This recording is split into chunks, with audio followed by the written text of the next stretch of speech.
ህወሓት በትግራይ እናቶች ላይ አነጋጋሪ መምሪያ ወጣ። ከህወሓት የግዳጅ አፈሳ ያመለጡ የዓይን እማኞች አስደንጋጭ መረጃ ይፋ አደረጉ። ትግላችን አንቀጽ 39 የወረቀት ጌጥ ሆኖ እንዳይቀር ነው። የህወሓቱ ቁልፍ ጀነራል ስለ ህወሓትና ሻዕቢያ አዲስ እቅድ ያወጡት ጥብቅ ሚስጥር። ቀረርቶ ብቻ ነው አቅም የለውም። ከኤርትራ የኮበሉት አምባሳደር ሻዕቢያን ጉድ አወጡት። የትግራይ ትኩሳት እልባት አጥቶ ክልሉ ከገባበት ከፍተኛ የጦርነት ስጋት መንጭቆ የሚያወጣ ሙሴ እየተፈለገ ባለበት ሰዓት መጠነ ሰፊ ወታደራዊ አፈሳ በማድረግ ሁኔታው እያባባሰ ነው የሚባልለት ህወሓት ዛሬም በትግራይ እናቶች ላይ አዲስ አነጋጋሪ መምሪያ ማውጣቱ ካረጁ አይበጁ የሚለውን ሀገርኛ ተረት አስታዋሽ ሆኖ በብዙዎች ዘንድ እየተጠቀሰ ነው። ከፌዴራል መንግስቱ ጋር ለሚገባበትና ግዛት ማስመለስ ላለው ዘመቻ ከፍተኛ የወጣቶች አፈሳ እየተደረገ ባለበት ትግራይ ከህወሓት የግዳጅ አፈሳ ያመለጡ የዓይን እማኞች አስደንጋጭ መረጃ ይፋ አድርገዋል። በሌላ መረጃ ደግሞ የህወሓቱ ቁልፍ ጀነራል ስለ ህወሓትና ሻዕቢያ አዲስ እቅድ ጥብቅ ሚስጥር ማውጣታቸው ትኩረት ስቧል። ይህንኑ ጥብቅ መረጃ ይፋ ያደረጉት ብርጋዴር ጀነራል ክንፈ ዳኛው ሲሆኑ አንቀጽ 39 የወረቀት ጌጥ ሆኖ እንደማይቀር እናሳያለን ሲሉም ዝተዋል።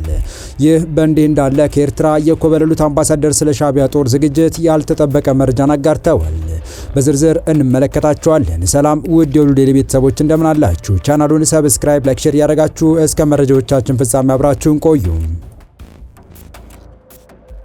በትግራይ ክልል ካለው የግዳጅ አፈሳ ያመለጡ የዓይን እማኞች እስር፣ ድብደባና ግድያ ጭምር እየተፈጸመ መሆኑን ተናገሩ። የትግራይ ትኩሳት እልባት አጥቶ ክልሉ ከገባበት ከፍተኛ የጦርነት ስጋት መንጭቆ የሚያወጣ ሙሴ እየተፈለገ ባለበት ሰዓት መጠነ ሰፊ ወታደራዊ አፈሳ በማድረግ ሁኔታውን እያባባሰ ነው የሚባልለት ህወሓት ዛሬም በትግራይ እናቶች ላይ አዲስና አነጋጋሪ መምሪያ ማውጣቱ ካረጁ አይበጁ የሚለውን ሀገርኛ ተረት አስታዋሽ ሆኖ በብዙዎች ዘንድ እየተጠቀሰ ነው። ከፌዴራል መንግስቱ ጋር ሊገባበትና ግዛት ማስመለስ ላለው ዘመቻ ከፍተኛ የወጣቶች አፈሳ እየተደረገ ባለበት ትግራይ ከህወሓት የግዳጅ አፈሳ ያመለጡ የዓይን እማኞች አስደንጋጭ መረጃ ይፋ አድርገዋል። የአዲግራት ከተማ ነዋሪ የሆነው የ27 ዓመቱ ወጣት ጎይቶም ገብረስላሴ ከመቀለና ከመኖሪያ ከተማው የሚገዛቸውን ቡናና በርበሬ ወደ ዘላንበሳ ከተማ እየወሰደ በመሸጥ የሚተዳደር ነው። ጎይቶም በትግራይ ክልልና በኤርትራ ድንበር ወደምትገኘው ዘላንበሳ በሳምንት 2 ጊዜ እየተመላለሰ የንግድ ስራውን ሲያከናውን ከዚህ ቀደም የከፋ ችግር አልገጠመውም። በዚህ ከተማ በሚገኝ ሻይ ቤት ውስጥ ከ6 ጓደኞቹ ጋር ባለፈው ሳምንት ረቡዕ ግንቦት 12 2018 ረፋድ ተቀምጦ እየተጫወተ ባለበት ያጋጠመው ክስተት ግን ያልጠበቀው ነበር። በዚህ ዕለት እርሱ ቲዴፎች ብሎ የሚጠራቸው የትግራይ ሰራዊት አባላት ድንገት ወደ ሻይ ቤቱ ተከትለው ይገባሉ። ዱላና መሳሪያ የያዙት እነዚህ የሰራዊት አባላት ወደ ሻይ ቤቱ ከገቡ በኋላ ወጣቶቹ ወደ ውጭ እንዲወጡ ትዕዛዝ እንደሰጧቸው ጎይቶም ይናገራል። ትዕዛዙን አልቀበል ያሉት ወጣቶች ከሰራዊቱ አባላት የገጠማቸው ምላሽ ድብደባ እንደነበረም ጎይቶም ለኢትዮጵያ ኢንሳይደር ገልጿል። እርሱን ጨምሮ በዚህ መልክ ከየቦታው የተያዙ ሰዎች እስከ 9 ሰዓት በአንድ ቦታ እንዲቆዩ ከተደረገ በኋላ በቅጥቅጥ የህዝብ ማመላለሻ አውቶቡሶች በመጫን ሐይቅ መሳል ወደ ተባለ ቦታ መወሰዳቸው ጎይቶም ያስረዳል። በአውቶቡሶቹ ተሳፍረው የነበሩት አብዛኞቹ ወጣቶች እንደሆኑና ቁጥራቸው በግምት 70 እንደሆኑ ማከሏል። በትግራይ ሰራዊት አባላት ታጅበው የተወሰዱት እነዚህ ወጣቶች መዳረሻቸው የሆነው ወታደራዊ ማሰልጠኛ ጣቢያ ነበር። ወታደራዊ ማሰልጠኛ 2 ሰፊ አዳራሾች ያሉት እንደሆነ የሚናገረው ጎይቶም በእነዚህ ውስጥ ከተለያዩ ቦታዎች የተያዙ በግምት 70 የሚሆኑ በግዳጅ የተመለመሉ ሰዎች እንደነበሩባቸው መመልከቱን ገልጿል። በማሰልጠኛ ጣቢያው ለ4 ቀናት የቆየው ጎይቶም ሁሉም በአፈሳ የተያዙ ሰዎች ከአዳራሾቹ 10 ደቂቃ ገደማ የሚያስጉዝ ቦታ ተወስደው በየዕለቱ የአካል ብቃት እንቅስቃሴ እንዲሰሩ ይገደዱ እንደነበረ ለኢትዮጵያ ኢንሳይደር ተናግሯል። ስልጠናውን ለወጣቶቹ የሚሰጡት አዛዦች ጠላት ሊወረን ነው፣ ጠላት ሊመጣብን ነው፣ እየተሰባሰበ ነው፣ ሌላ ዳግማዊ ጄኖሳይድ ሊፈጸምብን ነው ይሏቸው እንደነበረም አስታውሷል። በቀጣይ መረጃ የህወሓቱ ቁልፍ ጀነራል ስለ ህወሓትና ሻዕቢያ አዲስ እቅድ ጥብቅ ሚስጥር ማውጣታቸው ትኩረት ስቧል። ይህንን ጥብቅ መረጃ ይፋ ያደረጉት ብርጋዴር ጀነራል ክንፈ ዳኛው ሲሆኑ አንቀጽ 39 የወረቀት ጌጥ ሆኖ እንደማይቀር እናሳያለን ሲሉም ዝተዋል። ብርሃ ሾው ከተሰኘ የትግርኛ ፖድካስት ጋር ውይይት ያደረጉት ከቀድሞው የኢፌዴሪ መከላከያ ሰራዊት ከፍተኛ መኮንን ሜጀር ጀነራል ክንፈ ዳኛው ከ2 ሰዓት በላይ በፈጀው በዚህ ወቅታዊ ቃለ መጠይቅ ላይ የተነሳውና አከራካሪ የሆነው የሀገር ምስረት አስመልክተው መረጃን አካፍለዋል።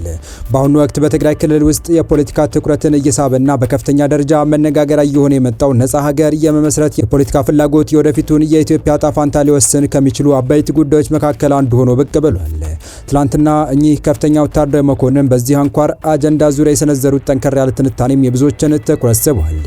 ጀነራሉ በቪዲዮ መልእክታቸው የትግራይ ህዝብ የራሱን ዕድል በራሱ የመወሰን መብትና ያለውን ህጋዊ አማራጭ ላይ ሀሳባቸውን ሰጥተዋል። ጉዳዩን በጥልቀት ስንመረምረው ጀነራሉ በመጀመሪያ ትኩረት ያደረጉት በኢትዮጵያ ህገ መንግስት ውስጥ በግልጽ በሰፈረው የራስን ዕድል በራስ የመወሰን እስከ መገንጠል መብት ላይ ነው። ይህ መብት በወረቀት ላይ ተጽፎ የሚቀመጥ ጌጥ ብቻ ሳይሆን መሬት ላይ በትክክል ሊተረጎምና በተግባር ሊገለጽ የሚገባው ሕጋዊ መሰረት መሆኑን በጽኑ ይከራከራሉ።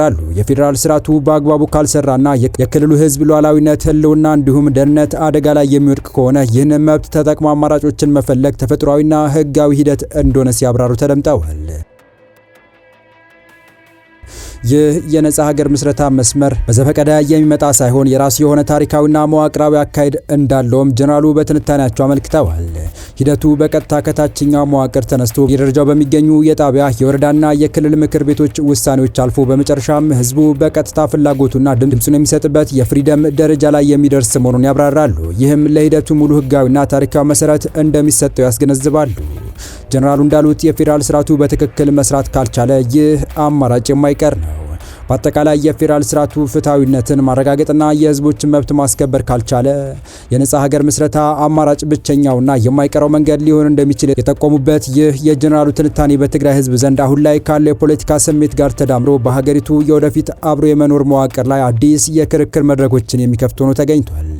በቀጣይ መረጃ ከኤርትራ የኮበለሉት አምባሳደር ስለ ሻዕቢያ ጦር ዝግጅት ያልተጠበቀ መረጃ አጋርተዋል። አቶ ኢሳያስ አፈወርቂና ጠቅላይ ሚኒስትር አብይ አህመድ ደፍረው ወደ ጦርነት አይገቡም ሲሉ ኤርትራዊ አምባሳደር ተናገሩ።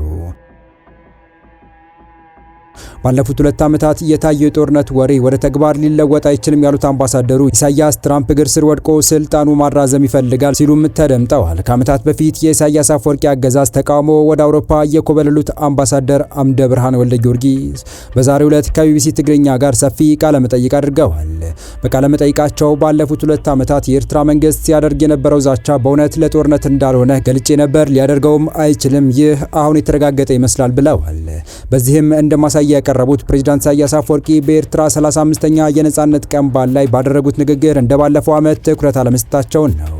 የትራምፕን አስተዳደር የወዳጅነት ፖሊሲ ለውጥ እንደ በረከትም እንደ መርገምትም የተመለከተው ሻዕቢያ ለጊዜውም ቢሆን ሊጠቀምበት ይፈልጋልም ያሉት አምባሳደሩ የኤርትራ ህዝብ አንድ ግለሰብ ፈራጭ ቆላጭነት ውስጥ እየኖረ አሜሪካ ኢሳያስን ወዳጅ ካደረገች የተደገሰው ሰው ጦርነት የመቀስቀስ እድሉ እንደሚጠብ ተናግረዋል።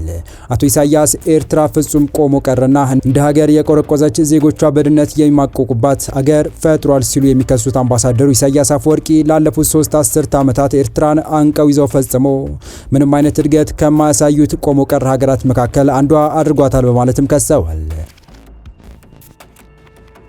አምባሳደሩ ኢሳያስ በኤርትራ 35ኛ የነጻነት ቀን በዓል ላይ በዓለም አቀፍ ጉዳዮች በተለይም በአሜሪካ ላይ የተመሰረተ ንግግር ማድረጋቸው የራሷ አሮባት የሰው ታማስላለች አይነት ነገር ነው ብለውታል። አቶ ኢሳያስ ስለ ዓለም አቀፉ የህግ የበላይነት ይናገራል። የሀገር ውስጥ የህግ የበላይነት ግን የለውም። ህገ መንግስት የለውም፣ ተቋም የለውም፣ ፓርላማ ነጻ ሆኖ በፍትህ የሚያስተዳድር ፍርድ ቤት የለም። ስለዚህ እንዲህ አይነት ሁኔታ ፈጥረ ሳለ ስለ ዓለም አቀፍ የህግ የበላይነት ልትመጻደቅ ልትመጻደቅ ብትሞክር የሚያምን የለም ሲሉ አምባሳደሩ ከባድ ትችትን ሰንዝረዋል። ኢሳያስ በንግግሩ አሜሪካን ለመንቀፍ ፈልጎ ፕሬዝዳንት ትራምፕ ግን ከነቀፌታው ለማውጣት ሞክሯልም ሲሉ ትዝብታቸውን የሚቀጥሉት አምባሳደሩ ለዚህም ትራምፕን ያሳሳቱ ረዳቶቹ ና አማካሪዎች ናቸው ማለት ፊት ለፊት ቢተች ሊመጣበት የሚችለውን መዘዝ አስልቶ አልፎታል ሲሉ ማክለዋል። የተወደዳችሁ የቻናላችን ቤተሰቦች ለአሁኑ ለእናንተ ይመጥናሉ ብታደምጧቸው ታተርፉባችኋላችሁ ብለን የመረጥንላችሁ ዕለታዊ መረጃዎቻችን እስካሁን ያደመጣችኋቸው ነበሩ። በተመሳሳይ ሀገራዊና ቀጠናዊ ጉዳዮች እንዲሁም ዓለም አቀፋዊ ጂኦፖለቲካ፣ ወታደራዊና አነጋጋሪ ክስተቶችን ለበለት ተከታትለን በትኩስ ይዘን እንደምንቀርብ እያሳወቅን ቻናሉ ቤተሰብ ካልናችሁ ሰብስክራይብ፣ ቪዲዮ ላይክ እና ሼር በማድረግ ተራሽነታችን ታሰፉ ዘንድ አክብሮታዊ ግብዣችን ነው። አበቃን። ሰናይ ጊዜን ተመኘን።